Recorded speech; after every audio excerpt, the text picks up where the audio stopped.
कि संवैधानिक संशोधन जिसका प्रावधान है अनुच्छेद 368 और इसके लिए हमारे देश के संविधान के अंदर 3 प्रक्रिया अपनाई गई। पहले साधारण संशोधन की प्रक्रिया, दूसरी है विशेष संशोधन की प्रक्रिया, तीसरी है विशेष संशोधन प्लस आदि राज्यों का विधानमंडलों का समर्थन। तो ये 3 प्रक्रिया के द्वारा हमारे देश के अंदर संवैधानिक संशोधन किया जाता है, जिसमें आपको पहला कि साधारण संशोधन के अंदर ये प्रक्रिया है कि संसद के दोनों सदन में जितने भी उपस्थित सदस्य, कोई आवश्यकता नहीं है कितने कितने होने उपस्थित अनिवार्य, कोई जरूरी नहीं। जस्ट मैं उदाहरण बता रहा हूं कि यदि लोकसभा में 25 सदस्य बैठे और राज्यसभा में 10 बैठे तो ये 35 सदस्य मिलकर भी हमारे देश के अंदर इस प्रक्रिया के द्वारा संवैधानिक संशोधन कर सकते हैं। जैसे मैंने उदाहरण दिया कि नए राज्यों का गठन करना, राज्य की सीमाओं में परिवर्तन करना, परिसीमन करना, तो ये इस प्रकार के कि किसी भी राज्य का भाग में अलग करना, ये हमारे देश के अंदर संसद को अधिकार है कि साधारण संशोधन के द्वारा इस प्रकार का परिवर्तन। ठीक उसी प्रकार के राज्य जिनके नाम में परिवर्तन करना, ये हमारे देश के अंदर साधारण संशोधन के द्वारा ये प्रस्ताव लाया जाता है। फिर उसके बाद दूसरा विशेष संशोधन, जिसमें अर्थात स्पष्ट उल्लेख है कि दोनों सदनों में कितना बहुमत, 2/3, अर्थात के जितने भी सदस्य बैठे उसका 30वां हिस्सा उसके अंदर अपनी सहमति देना अति आवश्यक है।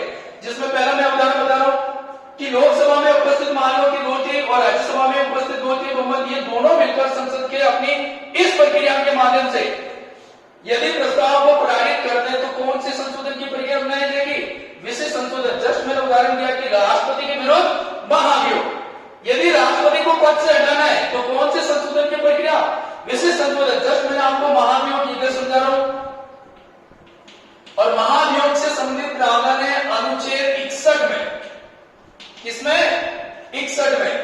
और 61 में अंदर ये प्रक्रिया है कि यदि महाभियोग का प्रस्ताव लाया जाता है तो वो किसी भी सदन में लाया जाएगा। ध्यान रखना, कोई जरूरी नहीं कि लोकसभा राज्यसभा, जो भी राज्यसभा लाए तो राज्यसभा, लोकसभा लाए तो लोकसभा, तो ये किसी भी सदन में प्रस्ताव लाया जा सकता है। फिर उसके बाद है कि प्रस्ताव किसी भी सदन में लाने के लिए दोनों सदन अर्थात लोकसभा भी अपने उपस्थित 2/3 बहुमत के द्वारा और राज्यसभा भी अपने उपस्थित 2/3 बहुमत के द्वारा, यह प्रक्रिया पूर्ण होने के बाद यहां से जस्ट मानो कि प्रथम सदन इसने इस प्रस्ताव को लाया तो उसने 2/3 बहुमत के बाद यह प्रस्ताव कहां भेजते हैं, राज्यसभा के पास। तो इसके बीच के अंतराल के अंदर एक जांच कमेटी बैठनी जाती है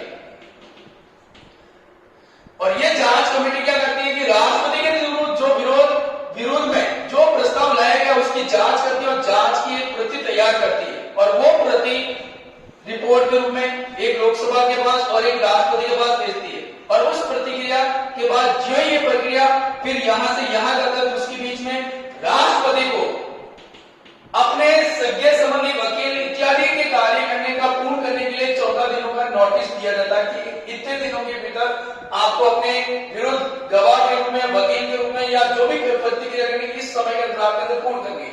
तो फिर राष्ट्रपति क्या करता है, इसी समय के अंतराल के अंदर अपना वकील, अपने सज्ञ संबंधी, पर यह ध्यान रखना कि हमारे देश का राष्ट्रपति एक सर्वोच्च व्यक्ति के रूप में माना जाता है और उसे कभी भी किसी भी कटघरे के सामने खड़े होने का कोई अधिकार नहीं है। अर्थात संवैधानिक सत्य देगी कि वो जब तक उस पद पर बना रहेगा उसके विरुद्ध कोई भी कानूनी कार्रवाई होती है तो वो सबूत के रूप में किसी के सामने खड़ा नहीं होगा, क्योंकि ये हमारे देश की सबसे बड़ी एक शक्ति के रूप में इसे माना जाता है।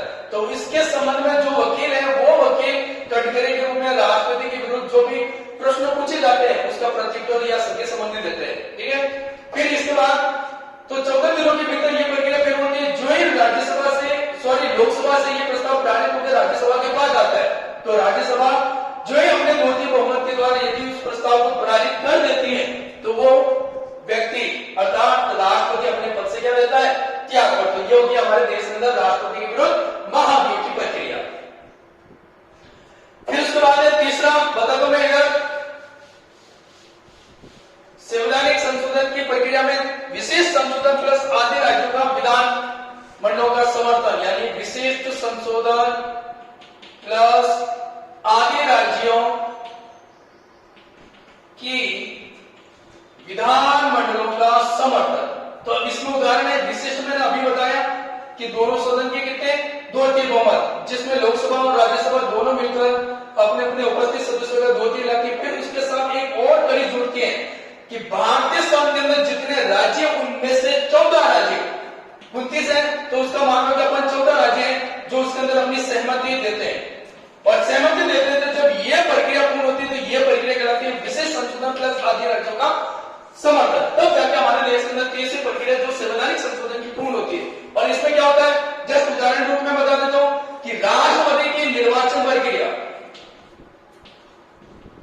निर्वाचन प्रक्रिया। यदि राष्ट्रपति की निर्वाचन प्रक्रिया के अंदर कोई भी फेरबदल करना है, जो वर्तमान के अंदर रखी गई है, जो 54 और 55 ये हमारे देश के अंदर राष्ट्रपति से संबंधित निर्वाचन प्रक्रिया के अनुच्छेद है, और यदि उसमें कोई फेरबदल करना है तो हमारे देश के अंदर संवैधानिक संशोधन कौन सा बनाया जाएगा? तीसरा, 68 विशेष संशोधन प्लस आदि राज्यों का समर्थन, जब जाके हमारे देश के वर्तमान के राष्ट्रपति की निर्वाचन पर, और जो भी संशोधन होता है राष्ट्रपति के विरुद्ध वो वर्तमान में कार्यरत राष्ट्रपति पर लागू नहीं होता, अर्थात जो नया राष्ट्रपति बनता है उसके ऊपर ये सेवा शर्तें लागू होती है, ध्यान रखना, ठीक है। तो ये हमारे देश के अंदर संवैधानिक संशोधन की प्रक्रिया। फिर उसके बाद दूसरा के बाद तीसरी शक्ति हमारे देश के अंदर संसद की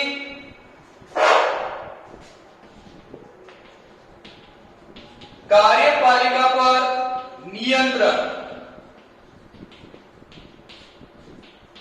कि हमारे देश के अंदर संसदीय व्यवस्था अपनाने के कारण हमारी संसद को यह अधिकार है कि वर्तमान की सरकार अर्थात कार्यपालिका पर सदैव नियंत्रण रखेगी, और नियंत्रण के अंदर हमारे देश के अंदर कुछ ऐसे प्रावधान यानी कि प्रस्ताव रखे गए, जैसे काम रोको प्रस्ताव,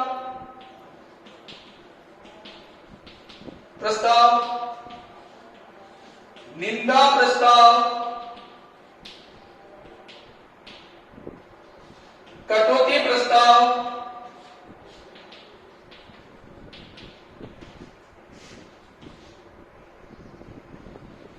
ध्यान आकर्षण प्रस्ताव। तो ये दिया गया कुछ ऐसे प्रावधान है कि जिनके माध्यम से हमारी संसद कार्यपालिका पर क्या करती है? नियंत्रण। जस्ट मैं आपको इसका उदाहरण भी बताता हूं। काम रोको प्रस्ताव का मतलब है कि मानो कि एग्जाम्पल के रूप में संसद के अंदर इस प्रश्न के ऊपर चर्चा चल रही है, और यह प्रश्न हमारे देश के अंदर अभी अत्यावश्यकता के रूप में नहीं है, और उस समय की तत्कालीन हमारे देश के अंदर कोई घटना या कोई ऐसा राष्ट्रीय महत्व से संबंधित कोई प्रश्न विचार के लिए रखना है, तो वर्तमान की संसद में जो चल रही कार्रवाई उसे रोकना और उसके स्थान पर तत्कालीन संबंधित निर्णय के ऊपर चर्चा करवाना, तो वो प्रस्ताव लाया जाता है, जिसे कहते हैं काम रोको प्रस्ताव, ठीक है। दूसरा, निंदा प्रस्ताव, कि जिसमें संसद के अंदर जो प्रस्ताव चल रहा था उसकी कोई आवश्यकता नहीं है, जबकि हमारे देश के अंदर कोई घटना ऐसी घटित या घटित हुई उसके ऊपर संसद का ध्यान आकर्षण करवाना और सरकार को उसकी ओर ध्यान केंद्रित करवाना, तो उससे संबंधित जब जो प्रस्ताव लाया जाता है तो उसमें भी कितने प्रस्ताव कहते हैं? निंदा प्रस्ताव कहते हैं। फिर कटौती, जो बजट के रूप में हमारे देश की संसद के पास सबसे बड़ा हथियार है कि उससे माध्यम से वो कार्यपालिका पर नियंत्रण करता, कि जब भी कार्यपालिका बजट बनाती है और उस बजट के माध्यम से हमारे देश के अंदर वित्त वर्ष के अंतर्गत निर्णय लिया जाता है कि हमारे देश के अंदर क्या होगा, क्या नहीं होना चाहिए, कितना कहां कैसे खर्च होगा, तो ये रहा एक वर्ष का ब्यौरा हमारे देश के अंदर जो बजट के रूप में होता है, और वही बजट संसद की चर्चा बहस मतदान के निगरानी में गुजरने के बाद हमारा आम बजट जो जनता के सामने स्पष्ट होता है, तब उससे संबंधित यदि बजट के अंदर कोई भी संशोधन होता है तो वर्तमान की सरकार के रूप में वो कौन सा प्रस्ताव हो जाता है? कटौती। और ये कटौती प्रस्ताव वर्तमान की सरकार के विरुद्ध में क्या लाता है? अविश्वास का प्रस्ताव। और अविश्वास का प्रस्ताव जो हमेशा विपक्ष के द्वारा लाया जाता है। किसके द्वारा? विपक्ष के द्वारा। और विपक्ष के द्वारा यदि ये प्रस्ताव लाया गया और ये प्रस्ताव यदि पारित हो जाता है या सहमति ये हो जाता है, तो वर्तमान की सरकार को क्या देना पड़ता है? त्याग पत्र। तो ये हमारे देश के अंदर कार्यपालिका पर नियंत्रण रखने के कुछ ऐसे फैक्टर जिनके माध्यम से सदैव कार्यपालिका अर्थात वर्तमान की सरकार संवैधानिक रूप में बनाए गए नियमों का पालन करते हुए हमारे देश की जनता का सहयोग करती है, ठीक है। तो ये तो हो गया हमारे देश में। अब इस प्रकार एक दो शब्द ऐसा है जो मैं आपको बता देता हूं। अक्सर कई बार पूछे जाते हैं, एक तो है प्रश्नकाल, दूसरा है शून्यकाल, तीसरा है विश्वास प्रस्ताव, चौथा है अविश्वास प्रस्ताव। देखो प्रश्नकाल, जब संसद की बैठक होती है, बैठक का पहला 1 घंटे का समय वो क्या करेगा? प्रश्नकाल। और इसके अंदर कहते हैं कि प्रश्न हमेशा दो प्रकार कितने प्रकार से? दो प्रकार के। पहला है तार्किक और दूसरा है अतार्किक। इसमें तो होते सदैव मौखिक प्रश्न और इसमें होते सदैव लिखित प्रश्न, जो प्रत्येक मंत्रालय के मंत्री से जो पूछा गया प्रश्न है, अब उसमें से कौन किस प्रकार का प्रश्न है। मान लो कि पापन कि वो अतार्किक प्रश्न है, तो सदैव उस मंत्रालय का मंत्री उस प्रश्न का उत्तर किस रूप में देगा? लिखित रूप में देगा। यदि मान लो कि वो प्रश्न तार्किक है, तो उसे सदैव संसद की चल रही कार्रवाई के अंतर्गत ही उसी समय के अंतराल के अंदर वो उसका उत्तर किस रूप में देगा? मौखिक रूप में। ठीक है, ये हो गया। फिर उसके बाद है शून्यकाल, जिसको कहते हैं जीरो आवर। जीरो आवर का मतलब होता है कि जब बैठक खत्म होती है, अर्थात 12 बजे के समय से लेकर 1 बजे का समय, यह समय कहलाता है शून्यकाल, अर्थात की बैठक के खत्म होने का 1 घंटे के बाद का समय। ये तो हो गया पहले का समय, और ये बैठक के खत्म का 1 घंटे के बाद का समय, वो कहलाता है शून्यकाल। ठीक है, जिस पर दूसरा नाम क्या दिया गया? Zero hour. फिर उसके बाद है तीसरा विश्वास प्रस्ताव, और चौथा है अविश्वास। विश्वास सदैव सहमति के रूप में इसका दूसरा नाम दिया गया, जो सदैव कौन लाती है? सरकार लाती है। और अविश्वास का प्रस्ताव सदैव कौन लाती है? विपक्ष के द्वारा लाया जाता है, और ये किसके विरुद्ध में लाता है? सरकार के विरुद्ध। तो ये चारों के मैंने आपको डेफिनेशन बता दी, इसके शब्दों का अर्थ बता दो। अक्सर ये कई बार ऐसे सवाल भी पूछे गए जो छोटी से बड़ी क्लासों के लिए सबसे उपयोगी माने जाते हैं। ठीक है,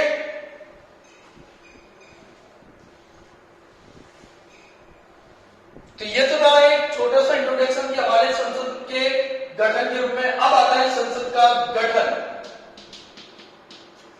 तो संसद के गठन के अंदर उसके दो भाग हैं, लोकसभा, उसके 2 सदन, लोकसभा, और दूसरा है राज्यसभा। ठीक है, तो इसमें सबसे पहला पॉइंट लेता हूं मैं आपके राज्यसभा।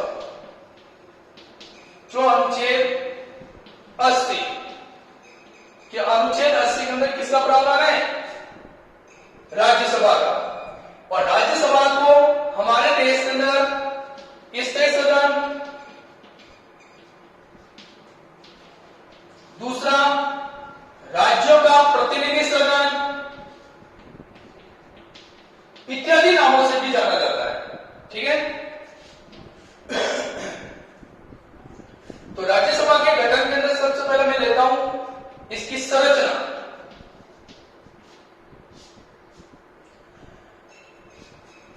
अप्रैल 1952 के अंदर प्रथम राज्यसभा का गठन हुआ। यदि आपसे पूछे कि राज्यसभा का प्रथम गठन कब हुआ?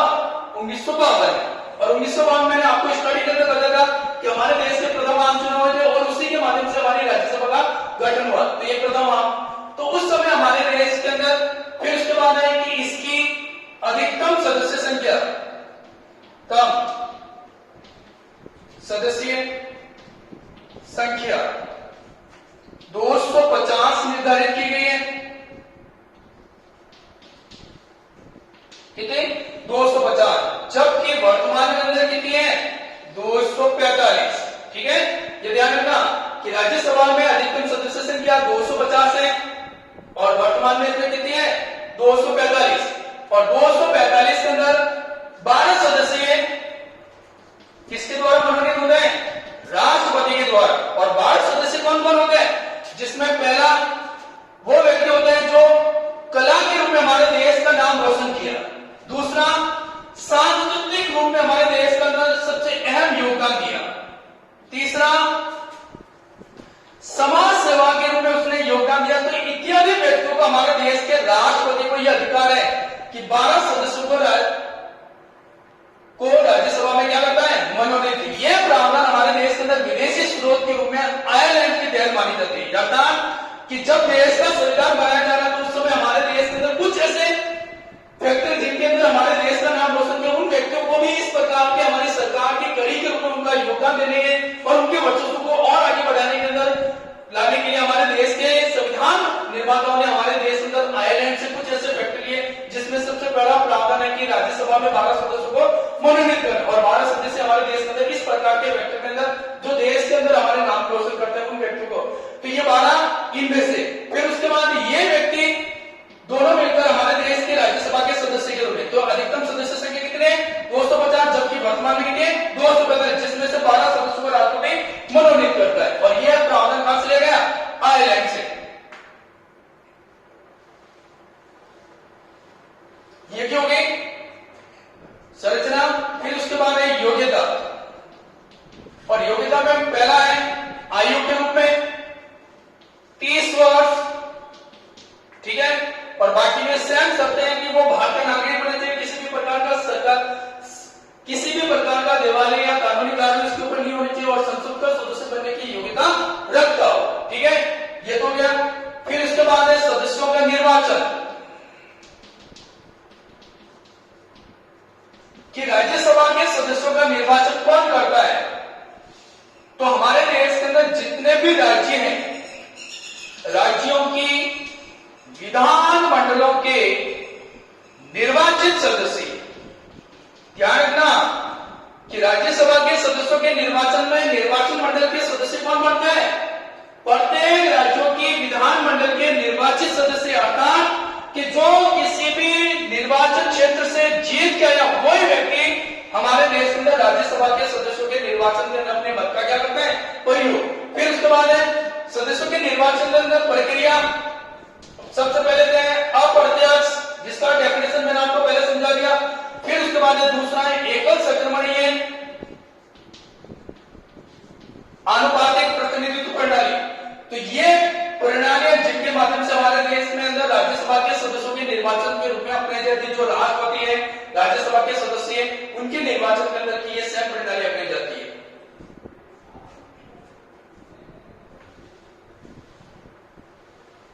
फिर उसके बाद आता है कार्यकाल।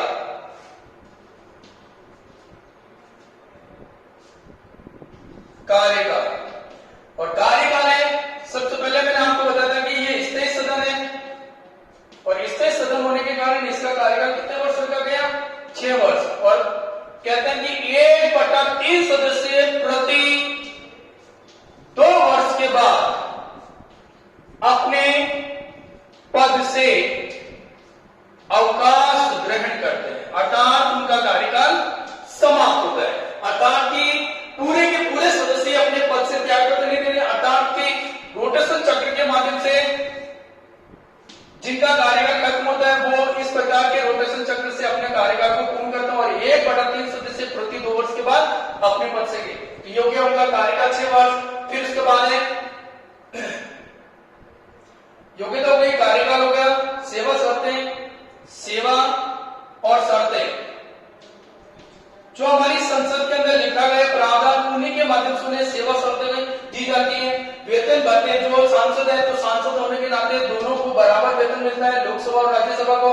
बस एक लोकसभा को अध्यक्ष और राज्यसभा के सभापति को, इन दोनों का वेतन अलग अलग है, बाकी सेम शक्तियां, शर्तें, सुविधाएं ये इस प्रकार के। ये तो हो गया इस प्रकार का प्रावधान। अब आता है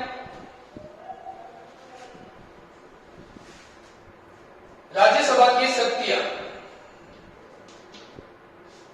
तो सबसे पहली शक्ति है कानून बनाने, तो जिसमें अभी मैंने आपको बताया कि कानून बनाने के अंदर संसद के दोनों सदनों को बराबर अधिकार दिया गया, जिसमें मैंने आपको बताया था प्रथम वाचन, द्वितीय वाचन और तृतीय वाचन। तो ये तीनों प्रक्रिया के द्वारा हमारे दोनों संसद के सदन है जो बराबर अपने निर्णय लेते हैं और सेम शक्तियों के माध्यम से हमारे देश के अंदर कानून बनाती है। फिर दूसरा संवैधानिक संशोधन, इसमें भी दोनों सदनों का बराबर अधिकार है। तीसरा निर्वाचन संबंधी, अर्थात कि हमारे देश के अंदर उपराष्ट्रपति, राष्ट्रपति जितने भी निर्वाचन होते हैं उनके अंदर भी दोनों सदनों को बराबर अधिकार प्राप्त किया गया। फिर उसके बाद है विशेष शक्तियां, जो मोस्ट इंपोर्टेंट है राज्यसभा के पास, वो ऐसी शक्तियां हैं जो लोकसभा के पास नहीं है, और वो शक्तियां ओनली किसके पास है, राज्यसभा के पास। तो राज्यसभा की विशेष शक्तियां, तो विशेष शक्तियों में सबसे पहले है अनुच्छेद 249,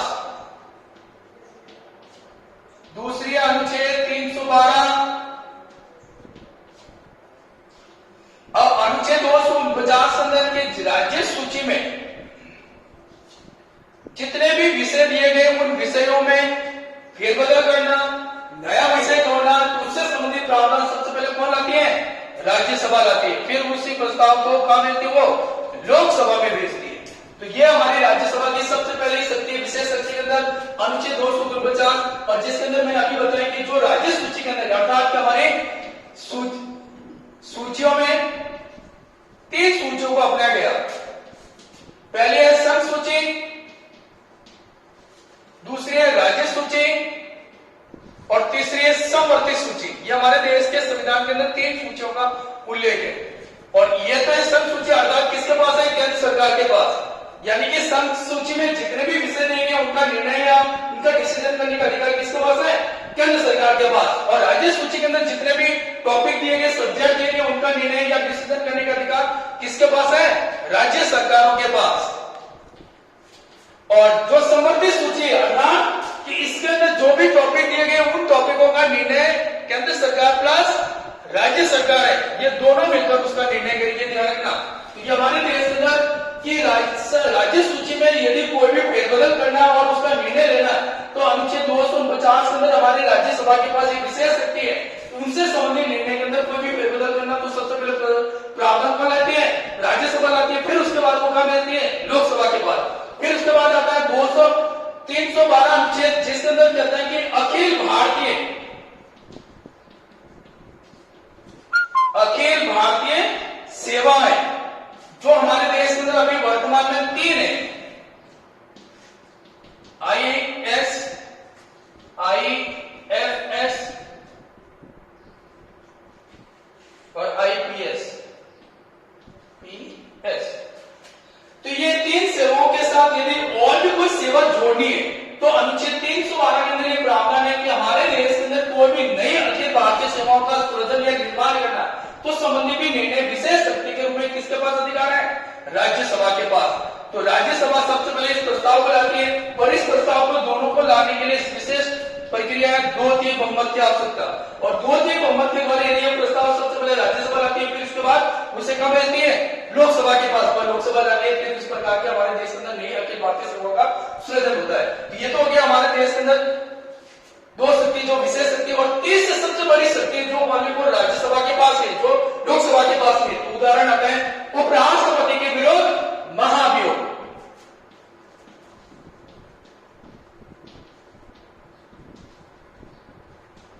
ये ध्यान रखना, ये भी कई बार ऐसे कंपटीशन में सवाल पूछा गया है कि यदि राष्ट्रपति के विरुद्ध महाभियोग के प्रस्ताव लाना है तो संसद के कौन से सदन में जाएगा? तो ये विशेष शक्ति किसके पास है? राज्यसभा के पास। तो राज्यसभा सबसे पहले इस प्रस्ताव को लाती है, फिर उससे जाके राष्ट्रपति के विरुद्ध, फिर लोकसभा उस प्रस्ताव के ऊपर अपनी क्या देती है? ऑलिकोट सहमति देती है। ये ध्यान रखना, यदि राज्यसभा उपराष्ट्रपति के विरुद्ध 2/3 बहुमत के द्वारा प्रस्ताव को पारित करती है और उसी प्रस्ताव को राज्यसभा काम लेती है लोकसभा, तो उसमें 2/3 नहीं बल्कि ऑलिकोट उसकी सहमति की आवश्यकता है। बाकी उसमें कोई इसके पास अधिकार नहीं कि उसके विरुद्ध में कोई भी अपना प्रस्ताव रखे। तो ये तो होगी 3 सबसे बड़ी शक्तियां जो ऑलिकोट किसके पास है? राज्यसभा के पास, ना कि लोकसभा के पास। फिर इसके अलावा एक विशेष शक्ति जो कंडीशन के ऊपर निर्भर करती है। जब मान लो कि वर्तमान की लोकसभा है और वो किसी कारणवश भंग हो गई, तो हमारे देश के अंदर जो कार्यवाहक के रूप में कार्य करने वाली शक्ति है लोकसभा की, वो किसके पास आती है? राज्यसभा के पास। तो ये हमारे देश के अंदर चौथी अहम भूमिका निभाती है राज्यसभा, जो विशेष शक्ति के रूप में लोकसभा के भंग होने पर। ठीक है।